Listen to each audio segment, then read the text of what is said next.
Hello and welcome to Motors and Medicine. On today's episode, I'm going to be talking about foot and arch pain.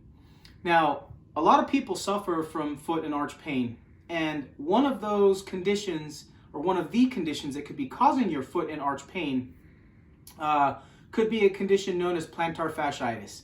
It's a condition that I treat on a fairly regular basis with some of my patients, and then I personally myself suffer from plantar fasciitis as well. In addition to that, I also suffer from a fallen arch, which I'll go over in just a moment. Now, foot and arch pain is very common, and one of the reasons why is if we take a look here at my foot, I'm just going to go over briefly what the anatomy would look like. So this is what your typical foot looks like, and I don't have very high arches. I have fairly low arches, and so there is a really long arch that stretches from about your forefoot all the way to your heel. This is called your longitudinal arch. And then there's another arch that comes the other way called the transverse arch. And these two arches, the job of the arch is just to maintain the shape of the underside of the foot, basically. Now, they are supported by the plantar fascia. And the plantar fascia is a piece of connective tissue that runs from the forefoot all the way to the heel. And it's like a very thick, robust piece of tissue that sits underneath your arch, providing proper arch support.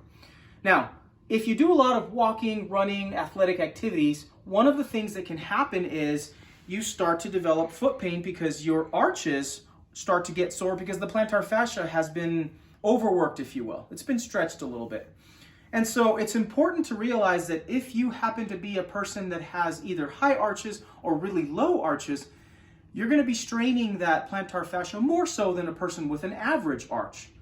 Now, one thing to keep in mind here is, there are two things to keep in mind actually. The first is, if you're going to be using certain types of footwear, you want to focus on footwear that actually has a well-built arch support into the shoe itself.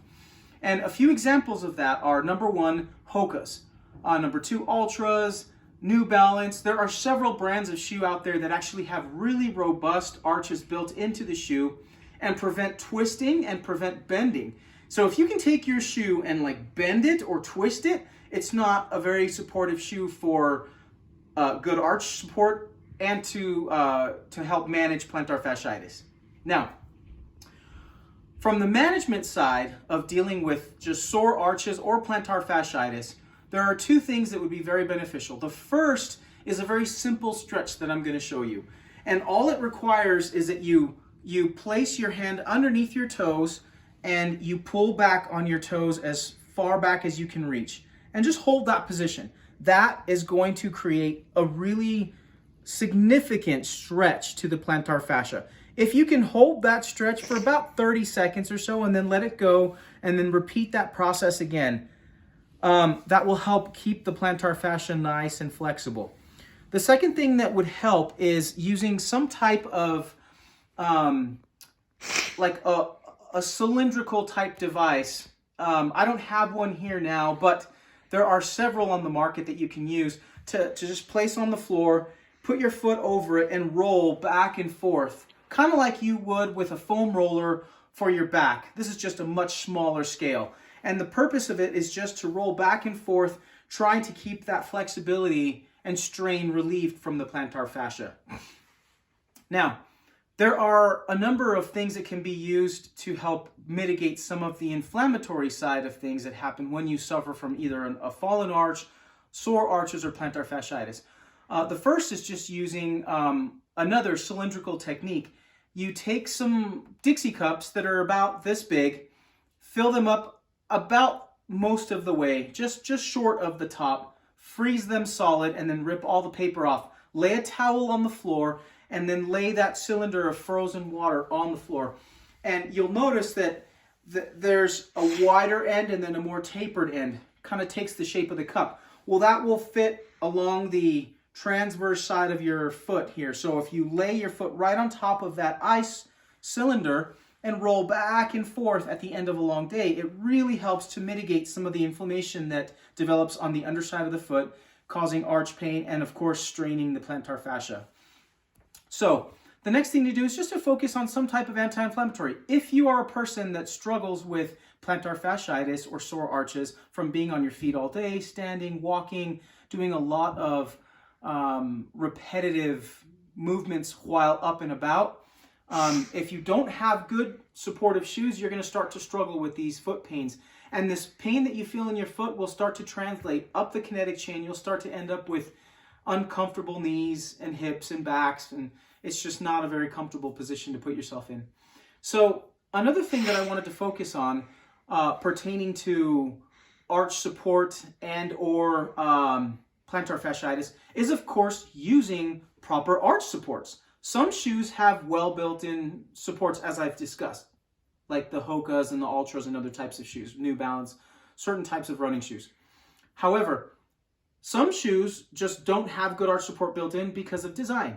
So a good thing to try to consider is to find a pair of arches that you can, arch supports that you can insert into multiple different shoes, like your dress shoes, your casual shoes, shoes that you may wear to an outing or to church or something like that. It's good to have arch support at all times, not just when you're being involved in some type of athletic activity. Secondly, it's actually really important if you have really significantly bad plantar fasciitis or fallen arch, and I'm going to use myself as an example. I happen to have a fallen arch and plantar fasciitis on one of my feet. It's on my left foot. And I actually purchased a product from a company called Futuro. It's a product line. They sell a bunch of supports, arch supports, ankle supports, knee supports, things like that. And in this case, it was a wearable arch support that you can wear while you're at home and barefoot, or in my case, where you're wearing socks. This is what the support looks like.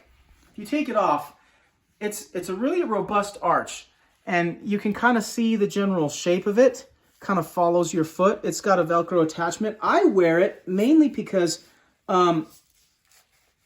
you can't forget to support your fallen arch or your plantar fasciitis when you're just walking around in your house. Most people walk around in their house barefoot. And if you happen to struggle from fallen arches, plantar fasciitis, or any other arch condition, it's a good idea to wear a support that you can actually keep on at all times. So by wearing this, it really helps me to not have pain whenever I walk around my house, and it makes it a lot more comfortable whenever I get up from a seated position after some time. If I don't wear the arch support, after I've been off my feet for a while and then I go to walk on my feet, on my arches, I get a lot of pain in this left foot, unless I've got the arch support on. So the message here today is to focus, number one, on proper footwear. If you're gonna prevent and or maintain good, healthy arches and mitigate foot pain and arch pain, wear proper foot support. You're gonna have to get shoes that are possibly more expensive than your average shoe, but it's worth it if you suffer from these foot conditions.